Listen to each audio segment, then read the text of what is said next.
আসসালামু আলাইকুম। তো আমরা আমাদের আজকের যে গতিবিদ্যার আমরা সেকেন্ড লেকচারে ফিরে আসলাম। তো আমাদের আজকের আলোচনার টপিকগুলো আমরা যে এই যে বিভিন্ন রাশি আছে, অর্থাৎ দূরত্ব, সরণ, তোমার বেগ, ত্বরণ, এই জিনিসগুলো কি আমরা জাস্ট কনসেপ্টটা একটু ক্লিয়ার করে দিব, যাতে তোমার এগুলোর মধ্যে আর কখনো প্যাচ না লাগে। তো এখন একটু খেয়াল করি আমরা। দেখো, প্রথমে আমাদের যে আলোচনার বিষয়, সেই আলোচনার বিষয়টা কি আমরা দূরত্ব এবং সরণ এই দুইটা জিনিস নিয়ে একটু ক্লিয়ারলি জানবো। ওকে, একটু খেয়াল করো আমাদের। দেখো, ধরো কোনো একজন ব্যক্তিকে তুমি এ স্থান থেকে বি স্থানে যাইতে বললা। ওকে, তো এই লোকটা কি করলো? এই লোকটা চাইলে এখান থেকে এখানে ডিরেক্ট যাইতে পারে, অথবা এ থেকে সিতে আসতে পারে, সি থেকে ডিতে আসতে পারে, ডি থেকে বিতে যাইতে পারে। তাহলে দেখো, হয় সে এখান থেকে এখানে যাইতে পারে কম সময়, অথবা সে এখান থেকে এখানে যাইতে পারে, তারপরে এখান থেকে এখানে যাইতে পারে, তারপরে এখান থেকে এখানে। ওকে, এই দুইভাবে কি তার মানে সে এ থেকে বিতে যাইতে পারবে, পসিবল। তো ধরলাম এ থেকে বি এর আমাদের যে ইয়েটা দেওয়া আছে, দূরত্বটা, সেটা কত? সেটা ধরলাম 20 মিটার। তাহলে এটা যদি হয় 10 মিটার, এটাও হবে 10 মিটার, এটা হবে 20 মিটার। খেয়াল করো, এখন কথা হলো, তার তো মানে সে তো চাইলে এ থেকে বিতে এভাবেও যাইতে পারতো, কিন্তু তার ইচ্ছে হলো সে একটু ঘুরে ঘুরে যাবে। ব্যাপারটা এভাবে চিন্তা করো, ধরো আমরা যখন স্কুলে ছিলাম তখন টিচার যদি আমাদেরকে বলতো যে আচ্ছা যাও তুমি থেকে দোকান থেকে কিছু নিয়ে আসো, তখন তুমি কি করতা? আমরা করতাম কি, আমরা একটু ঘুরে ঘুরে আসতাম যাতে ক্লাস টাইমটা শেষ হয়। ব্যাপারটা এখানে সেম। দেখো, তো এখান থেকে এ থেকে বিতে যাওয়া পসিবল, আবার এভাবে ঘুরে ঘুরেও পসিবল। তো এই যে দেখো তো, সবচেয়ে কম দূরত্ব কোনটা?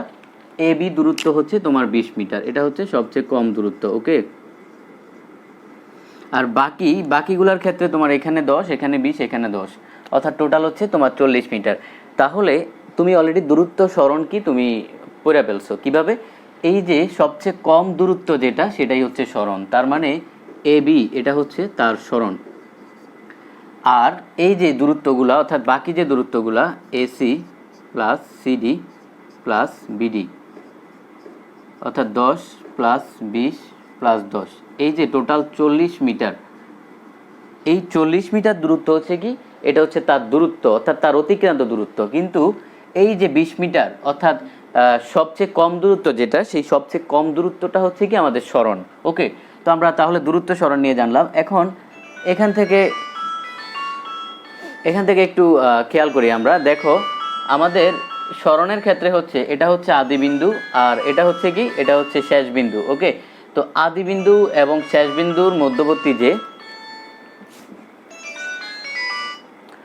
অর্থাৎ আদি বিন্দু এবং শেষ বিন্দুর মধ্যবর্তী যে ন্যূনতম দূরত্বটা, সেটা কি আমাদের সরণ। তাহলে দেখো, সরণের কিন্তু একটা কি আছে, দিক আছে, অর্থাৎ একটা ফিক্সড আদি বিন্দু শেষ বিন্দু, কিন্তু দূরত্বের কিন্তু আসলে ফিক্সড বলে কিছু নাই। যেমন ধরো, এখান থেকে এখানে আসতে পারে, এখান থেকে এখানে আসতে পারে, এখান থেকে এখানে আসতে পারে। তার মানে সরণ তোমার ভেক্টর রাশি, আর দূরত্ব এটা তো তোমার দূরত্ব কি, দূরত্ব স্কেলার রাশি। কারণ এটা বেসিক্যালি এটার তোমার মানে নির্দিষ্ট কোনো দিক নাই। দেখো, এখানে তুমি এখান থেকে এখানে আসতে পারো, আবার ওই ব্যাপার যাইতে পারো। তাহলে দেখো, তোমাদের সরণ কি, একটা স্কেলার রাশি, আর দূরত্ব কি, দূরত্ব একটা ভেক্টর রাশি। এখন খেয়াল করো, সরণ কিন্তু ওয়ান কাইন্ড অফ দূরত্ব। সরণ কিন্তু ওয়ান কাইন্ড অফ দূরত্ব, মানে সর্বনিম্ন দূরত্বটা সরণ। তাইলে আমাদের এই সরণের মাত্রা কি, সরণের মাত্রা এল। তো আমাদের দূরত্বের মাত্রা কি, দূরত্বের মাত্রাও কিন্তু সেম, এল। তো একক কি হবে? একক হবে মিটার, কারণ দূরত্বের একক মিটার। এখানেও একক কি হবে? মিটার। ওকে, তো সরণ দূরত্ব আশা করি তোমাদের বুঝতে আর কোনো সমস্যা হবে না। তো সরণ দূরত্ব মোটামুটি আমরা ক্লিয়ার। তো এখন আরেকটু খেয়াল করি আমরা, ব্যাপারটা আরেকটু ইন্টারেস্টিং করা যায় কিনা দেখি আমরা।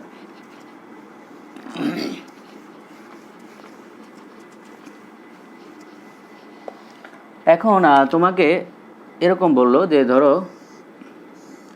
এটা ইস্ট, এটা ওয়েস্ট, এটা নর্থ সাউথ।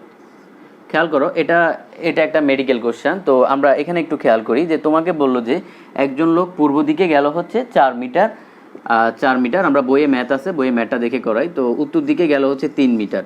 তোমাকে বললো বস্তুটির সরণের মান কত। তোমাকে অর্থাৎ একটা বস্তু পূর্ব দিকে গেল হচ্ছে 4 মিটার আর উপরের দিকে উত্তর দিকে গেল 3 মিটার। তোমাকে বললো যে সরণ কত। তো সরণটা বেসিক্যালি তুমি কি করবা, তুমি একটা কাজ করতে পারো, 3 + 4 যোগ করে দিতে পারো, তাইলে হবে কত, 7 মিটার। কিন্তু 7 মিটার তো আমাদের দূরত্ব, 7 মিটার তো সরণ না। অর্থাৎ 7 মিটার জিনিসটা হচ্ছে তার দূরত্ব, এটা কিন্তু সরণ না। তাহলে সরণ হচ্ছে আমাদের ন্যূনতম দূরত্বকে সরণ বলে। তো তাইলে আমরা এটা হচ্ছে আমাদের সরণ। দেখো এই আদি বিন্দু শেষ বিন্দু, তখন এটা হচ্ছে আমাদের সরণ। তো এখানে আমরা পিথাগোরাস অ্যাপ্লাই করলে আমরা হচ্ছে আনসারটা পেয়ে যাব। ওকে, আশা করি তোমরা এটা বুঝতে পারছো, এটা কোনো সমস্যা নেই। এটা একটা মেডিকেল কোশ্চেন ছিল। ঠিক আছে, তাহলে আমরা পরবর্তী টপিকের দিকে আগাই। পরবর্তী টপিক আমাদের বলতেছে যে দ্রুতি এবং বেগ। ওকে, দ্রুতি, খেয়াল করো, দ্রুতির জাতবাই হচ্ছে আমাদের দূরত্ব, দ্রুতির জাতবাই, আর সরণ বেগের জাতবাই হচ্ছে আমাদের সরণ।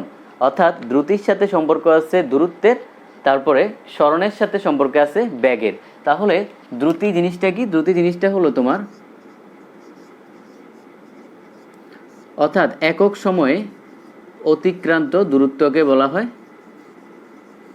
দ্রুতি। খেয়াল করো, যে কোনো একটা বাংলা সংজ্ঞায় তোমার প্রথমে যেই টার্মটা বলবে সেটা হবে সূত্রের নিচে।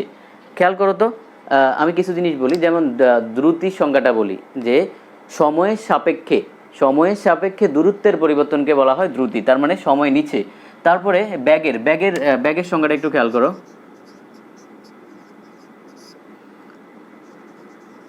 সরণ বাই সময়। ওকে,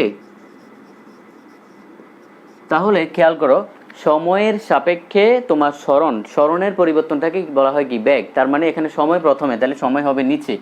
এই দ্রুতি এবং ব্যাগ দুইটার ইন্টারেস্টিং ফ্যাক্ট হচ্ছে দুইটার জন্য সূত্র একই। কারণ হচ্ছে তোমার এখানে দূরত্বকেও এস দ্বারা প্রকাশ করা হয়, সরণকেও এস দ্বারা প্রকাশ করা হয়, কিন্তু পার্থক্য হচ্ছে এই দূরত্বটা হচ্ছে তোমার স্কেলার।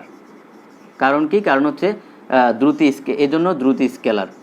কারণ দূরত্ব যেহেতু তোমার দূরত্বের সাথে দ্রুতির সম্পর্ক। তারপর হচ্ছে সরণ হচ্ছে ভেক্টর, ব্যাগ কি? ব্যাগও ভেক্টর। কিন্তু তোমার দ্রুতিকেও প্রকাশ করা হয় বি দ্বারা, আর ব্যাগকেও প্রকাশ করা হয় বি দ্বারা। তো আর টি তো টি, তাহলে সূত্রটা দাঁড়ায় এস ইকুয়াল টু বিটি। এটা তোমার দ্রুতি এবং ব্যাগ দুইটার জন্যই কিন্তু এই সূত্রটা খাটবে, অর্থাৎ দ্রুতি ব্যাগ দুইটার জন্যই সেম সূত্র খাটবে। ওকে, তাহলে আমাদের দ্রুতি ব্যাগ নিয়ে তোমাদের যে বেসিক যে আইডিয়াটা সেটা একটু ক্লিয়ার করলাম। তারপর আমরা আসবো হচ্ছে গড় দ্রুতি এবং তাৎক্ষণিক দ্রুতি নিয়ে। তো গড় দ্রুতি এবং তাৎক্ষণিক দ্রুতি নিয়ে আমরা একটু খেয়াল করি।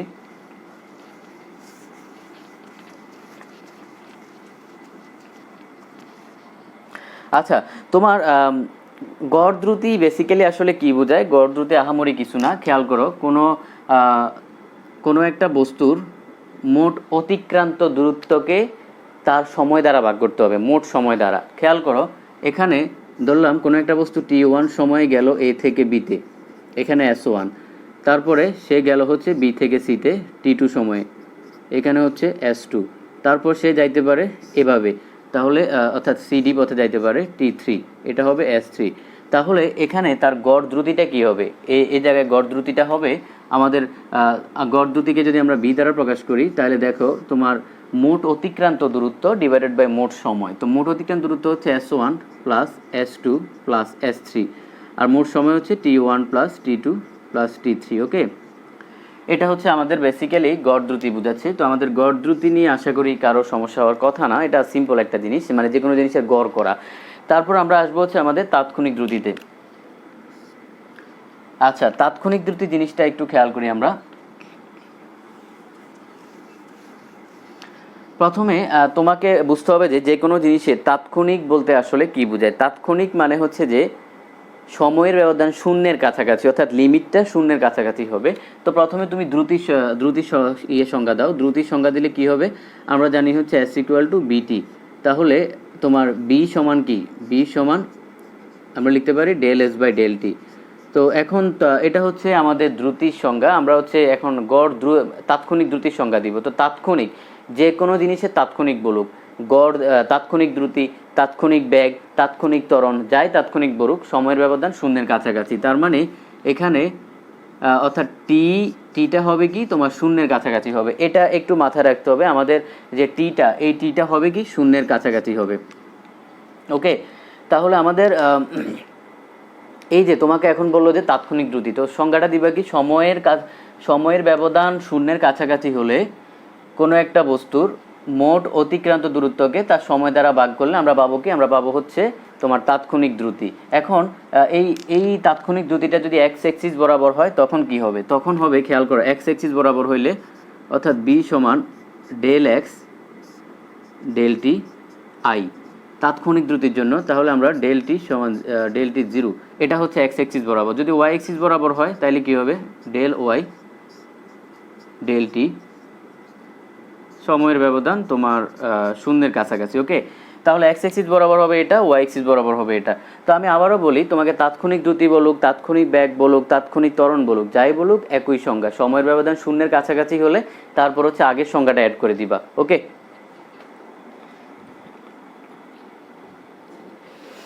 তো আমাদের এতটুকু গেল, আমরা এতটুকু পর্যন্ত আশা করি ক্লিয়ার, আমাদের কোনো সমস্যার কথা না। তারপর আমরা যাব হচ্ছে, আমরা ব্যাগ তো বুঝে ফেলছি, আমরা গড় ব্যাগ এবং তাৎক্ষণিক ব্যাগ একটু হিসাব করব। তো আমরা গড় ব্যাগ, আমাদের গড় দ্রুতির মতো বেসিক্যালি গড় ব্যাগ এখানে হিসাব করতে হবে। খেয়াল করি আমরা,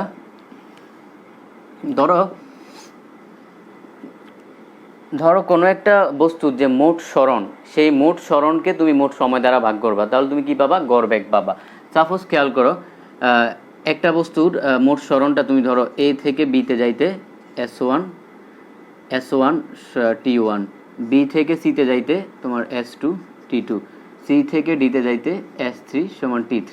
তাহলে এখানে তোমাকে গড় ব্যাগ যদি আমরা হিসাব করি, গড় ব্যাগ তাহলে বি যদি হয় তাহলে মোট সরণ ডিভাইডেড বাই মোট দূরত্ব। ওকে, এটা হচ্ছে আসলে আমাদের গড় ব্যাগ, মানে তুমি জাস্ট একটা জিনিসের গড় করতেছো আর কিছুই না। তারপর আমরা যাব হচ্ছে তাৎক্ষণিক ব্যাগের ক্ষেত্রে। তাৎক্ষণিক ব্যাগটা একটু খেয়াল করি, তাৎক্ষণিক ব্যাগ, তাৎক্ষণিক বলতে আমরা আগে হচ্ছে যে কোনো জিনিসের তাৎক্ষণিক বললে আগে নর্মাল সংখ্যাটা লিখে নিবা। তো ব্যাগের নর্মাল সংখ্যা কি, B equal to del S by del T. Okay, এটা হচ্ছে ব্যাগের নর্মাল সংখ্যা। তো তাৎক্ষণিক বলতে কি বোঝাচ্ছে, তাৎক্ষণিক বলতে বোঝাচ্ছে সময়ের ব্যবধান শূন্যের কাছাকাছি, এটা মাস্ট। তাহলে সময়ের ব্যবধান শূন্যের কাছাকাছি হলে তোমার এটা হবে হচ্ছে তাৎক্ষণিক ব্যাগ, অর্থাৎ সময়ের ব্যবধান শূন্যের কাছাকাছি হলে তোমার সময়ের সাপেক্ষে সরণের যে হারটা বা রেশিওটা সেটা হচ্ছে আমাদের তাৎক্ষণিক ব্যাগ। তো এটা যদি এক্স এক্সিস বরাবর হয় তাহলে এক্স এক্সিস বরাবর এখানে হবে ডেল এক্স আর এখানে হবে আই। যদি ওয়াই এক্সিস বরাবর হয় তোমার বি ইকুয়াল টু কী হবে, অর্থাৎ ডেল ওয়াই ডেল টি আর এখানে হবে জে, এটা হচ্ছে আমাদের বি এক্সিস বরাবর। ওকে, মানে ওয়াই এক্সিস বরাবর। তো এই হচ্ছে আমাদের তাৎক্ষণিক ব্যাগ গেল। এখন আরেকটা টার্ম আছে, সেটা হচ্ছে আমাদের মধ্য ব্যাগ। এটা একটু জানতে হবে, মধ্য ব্যাগ জিনিসটা কি। মধ্য ব্যাগ জিনিসটা হলো, ধরো কোনো একটা বস্তুর এই অবস্থানে এখানে ব্যাগ ছিল বি অবস্থানে, এখানে ব্যাগ ছিল বি অবস্থানে। ওকে, তো তোমাকে মধ্য ব্যাগ বের করতে বললো, তাহলে তুমি কি করবা, মধ্য ব্যাগ সমান BA plus Bibi divided by 2। অর্থাৎ তোমার কাছে অর্থাৎ আদি ব্যাগ এবং শেষ ব্যাগ যেই ব্যাগটা আছে সেটাকে হচ্ছে তুমি জাস্ট 2 দ্বারা ভাগ দিয়ে দিবা, তাহলে তুমি পাবা কি, তুমি পাবা হচ্ছে তার মধ্য ব্যাগ। অর্থাৎ জাস্ট মাঝখান বরাবর পয়েন্টে ব্যাগ বের করবা, তাহলে জাস্ট আদি ব্যাগ শেষ ব্যাগকে কি করবা, অর্ধেক করে ফেলবা। তারপর আমাদের এতটুকু গেল। তারপর আমরা পাই হচ্ছে তোমার সমব্যাগ। সমব্যাগে যাই, খুবই সহজ একটা জিনিস, সমব্যাগ অসমব্যাগ একসাথে বুঝাই ফেলি। এই সমব্যাগ অসমব্যাগের গ্রাফ যখন দেখাবো তখন ক্লিয়ারলি বুঝতে পারবে। এখন জাস্ট সংজ্ঞাটা আর এক্সাম্পলটা একটু বুঝাই। দেখো, সমব্যাগ মানে হচ্ছে যার কোনো কিছু সমান না, মান দিক কোনো কিছু সমান না। ওকে, সরি তোমার সমব্যাগ মানে হচ্ছে যার মান দিক দুইটাই সমান। অর্থাৎ সমব্যাগ মানে হচ্ছে যার মান দিক দুইটাই সমান, মান প্লাস দিক দুইটাই সমান। ওকে, সমব্যাগ। এখন এরকম সমব্যাগের এক্সাম্পল আমরা কোথায় পাই, যেমন শব্দের ব্যাগ, আলোর ব্যাগ। তো আমরা এক্সাম্পল হচ্ছে কি, শব্দের ব্যাগ আর হচ্ছে আলোর ব্যাগ।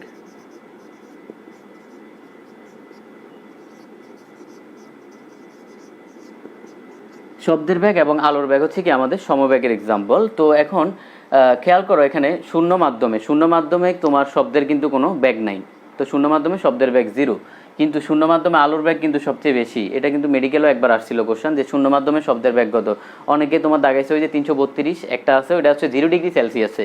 তো শূন্য মাধ্যমে শব্দের বেগ কিন্তু কোনো বেগ নাই, কিন্তু আলোর বেগ হচ্ছে সবচেয়ে বেশি। ওকে, তো সমবেগ নিয়ে আমরা বুঝলাম। বাকি সমবেগের বিষয়গুলো তোমরা গ্রাফের সময় এই ক্লিয়ারলি বুঝবা। তারপর অসমবেগ জিনিসটা কি? অসমবেগ হচ্ছে আমাদের, অর্থাৎ যেটার হচ্ছে মান দিক কোনো কিছুই সমান না। অসমবেগ হচ্ছে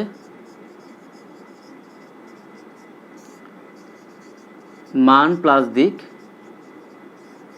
সমান না। ওকে, সমান না।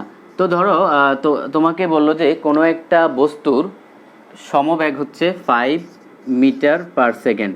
এই কথা দ্বারা বোঝা হচ্ছে বস্তুটা নির্দিষ্ট দিকে, কোন দিকে? নির্দিষ্ট দিকে প্রতি সেকেন্ডে 5 মিটার যাবে। ওকে, মানে নির্দিষ্ট দিকে বলতে হবে যদি সমবেগ বললে, আর অসমবেগ বললে যে কোনো দিকে প্রতি সেকেন্ডে 5 মিটার যায়।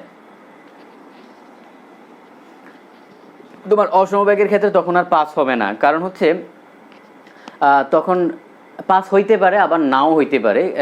ব্যাপারটা একটু খেয়াল করো, কারণ অসমবেগের ক্ষেত্রে হয় তোমার মানটা চেঞ্জ হতে পারে, নাহলে দিক চেঞ্জ হতে পারে। তো এখানে 5 দিয়ে দিলেও কোনো সমস্যা নাই, কিন্তু বলতে হবে কি, তোমার বলতে হবে যে কোনো দিকে যদি অসমবেগ বলে। আর সমবেগ বলতে হবে তোমার নির্দিষ্ট দিকে ব্যাগটা প্রতি সেকেন্ডে 5 মিটার করে দেয়। ওকে, তাহলে এতটুকু পর্যন্ত আমাদের ক্লিয়ার। তারপর আমরা যাবো হচ্ছে ত্বরণে।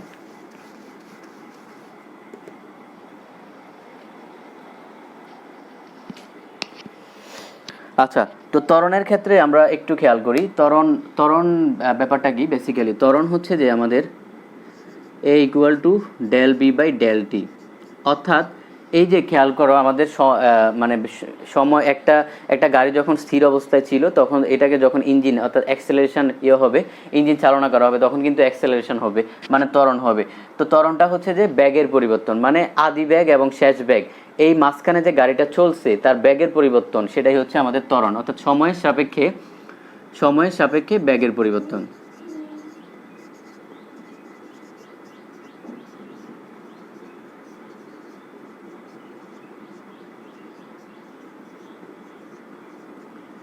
খেয়াল করো সময়ের সাপেক্ষে আগে, তার মানে টিটা হচ্ছে নিচে, আর এককটা কি হবে? এককটা হচ্ছে, খেয়াল করো আগে মাত্রাটা বের করি। মাত্রাটা হচ্ছে আমাদের, মাত্রাটা কি হবে? মাত্রাটা হবে ব্যাগের হচ্ছে এল টি ইনভার্স 1, নিচে হচ্ছে টি, তার মানে টি, তাহলে হবে এল টি ইনভার্স 2। এটা হবে আমাদের তোমার মাত্রা। একক হবে কি? একক হবে এম এস ইনভার্স 2। ওকে, এটা হবে আমাদের তোমার এই ত্বরণের মাত্রা। তো ত্বরণ গেল। তারপর হচ্ছে আমরা মন্দন জিনিসটাও জেনে নিই। মন্দন জিনিসটা আসলে বেসিক্যালি ত্বরণই, মানে ঋণাত্মক ত্বরণকে বলা হয় কি? মন্দন। তো তোমাকে যদি বলে যে মন্দনের একক মাত্রা কি, তখনও কিন্তু এটাই হবে, এই এল টি ইনভার্স 1 হবে আর এম এস ইনভার্স 2 হবে। তখন কিন্তু মাইনাস এল টি ইনভার্স 1 বসানোর দরকার নাই, কারণ হচ্ছে তোমার এল টি ইনভার্স 2 মাইনাস বসানোর দরকার নাই। ওকে, কারণ হচ্ছে কি, তোমার মন্দন জাস্ট হচ্ছে যে বোঝায় যে বিপরীত দিকে ত্বরণ হচ্ছে, তার মানে তুমি এটাকে বিপরীত ত্বরণ বলতে পারো, কিন্তু তোমার একক আর মাত্রার সামনে কিন্তু মাইনাস বসানোর দরকার নাই। ওকে, তাহলে আমাদের ত্বরণ নিয়ে মোটামুটি এতটুকু গেল। আর বাকি এসব জিনিস আমরা হচ্ছে গ্রাফের সময় তুমি একদম ক্লিয়ারলি বুঝতে পারবা কোনটা কেন কি হচ্ছে। তো তাৎক্ষণিক ত্বরণ জিনিসটা কি? তাৎক্ষণিক ত্বরণ খুবই ইজি একটা ব্যাপার। আমরা সেম আগের মতো তোমার সংজ্ঞাটা লিখবো, del B by del T. তো তাৎক্ষণিক বললে তোমার সময়ের ব্যবধান হবে শূন্যের কাছাকাছি। তো সময়ের ব্যবধান শূন্যের কাছাকাছি হলে যদি এক্স এক্সিস বরাবর ত্বরণ হয়, ধরো এক্স এক্সিস বরাবর ত্বরণ হচ্ছে এ এক্স, তাইলে তোমার এটা হবে del X by del T into I. যদি ওয়াই এক্সিস বরাবর হয় এ ওয়াই, তাহলে হবে del X by del T into J. Okay, তো তোমাকে আসলে তাৎক্ষণিক ত্বরণ যাই বলুক, তাৎক্ষণিক ব্যাগ বলুক, তাৎক্ষণিক যাই বলুক, তুমি সংজ্ঞা এখন পারবা, এখন আর সমস্যা নাই। এখন আমরা দেখবো হচ্ছে আমাদের সমত্বরণ এবং অসমত্বরণ, দুইটা জিনিস একটু আমরা বলে শেষ করে দিই। আচ্ছা, সমত্বরণ জিনিসটা হচ্ছে, ধরো একটা পরন্ত বস্তুর ক্ষেত্রে খেয়াল করো, যখন এখানে ছিল তখন আদিবেগ কিন্তু শূন্য, পরন্ত বস্তুর জন্য আদিবেগ শূন্য। তো বস্তুটা যখন নিচের দিকে পড়বে, এটার ত্বরণ হচ্ছে প্রতি সেকেন্ডে 9.8 করে বাড়ে। ওকে, তো না প্রতি সেকেন্ডে, অর্থাৎ 1 সেকেন্ড পর 9.8 বাড়বে, 2 সেকেন্ড পরও 9.8 বাড়বে, 3 সেকেন্ড পরও 9.8 বাড়বে। তো তোমার এই যে প্রতি সেকেন্ডে ত্বরণ, আচ্ছা তাহলে এখানে আমরা খেয়াল করি, দেখো প্রতি সেকেন্ডে হচ্ছে কি তোমার এই যে 9.8 করে বাড়তেছে, তার মানে দেখো সমানভাবে বাড়তেছে, 1 সেকেন্ড পরে 9.8, 2 সেকেন্ড পর 9.8। তো এটাকে এই জন্য আমরা বলতেছি কি সমতরণ। ওকে, তো আমরা এই সমতরণ আপাতত এতটুকু জানলেই হবে। আমরা যখন গ্রাফ দেখব তখন তুমি এই জিনিসগুলো ক্লিয়ারলি বুঝতে পারবা। তাহলে সমতরণ আমাদের গেল, তারপর হচ্ছে অসমতরণ। অসমতরণ জিনিসটা কি, অর্থাৎ যখন এই ত্বরণটা এরকম 9.8 করে বাড়বে না, বা সোজা কথা হলো ত্বরণটা এরকম ফিক্সড থাকবে না, ফিক্সড কোনো ভ্যালু থাকবে না, তখন হচ্ছে কি তাকে বলা হয় অসমতরণ। এবং ত্বরণটা কোন দিকে বাড়তেছে, যেমন ধরো এখানে কিন্তু নিচের দিকে বাড়তেছে, বা তুমি উপরের দিকে যদি করো তখন -9.8 করে হইতে পারে, যদি তুমি ওইভাবে, অর্থাৎ উপরের দিকে -9.8 করে হতে পারে, আবার নাও হইতে পারে, কিন্তু নিচের দিকে যখন পড়বে তখন 9.8 করেই হবে। তো অসমতরণের ক্ষেত্রে এখানে কি হবে, তোমার প্রথম কথা হলো মানটা তো ফিক্স না, তারপর হচ্ছে দিকটাও ফিক্স না, তার মানে যে ত্বরণে তোমার মান দিক কোনোটাই ফিক্স না, তাকে বলা হচ্ছে কি অসমতরণ। ওকে, তো দেখো আমরা এতগুলা রাশি কিন্তু আমরা খুবই সহজভাবে আমরা জিনিসগুলোকে চিনলাম এবং বুঝতে পারলাম। তো আমাদের এই কনসেপ্টটা আরও বেশি ক্লিয়ার হবে যখন হচ্ছে তোমরা গ্রাফের ক্লাসটা করবা। ওকে, ধন্যবাদ সবাইকে, সবাই ভালো থাকো।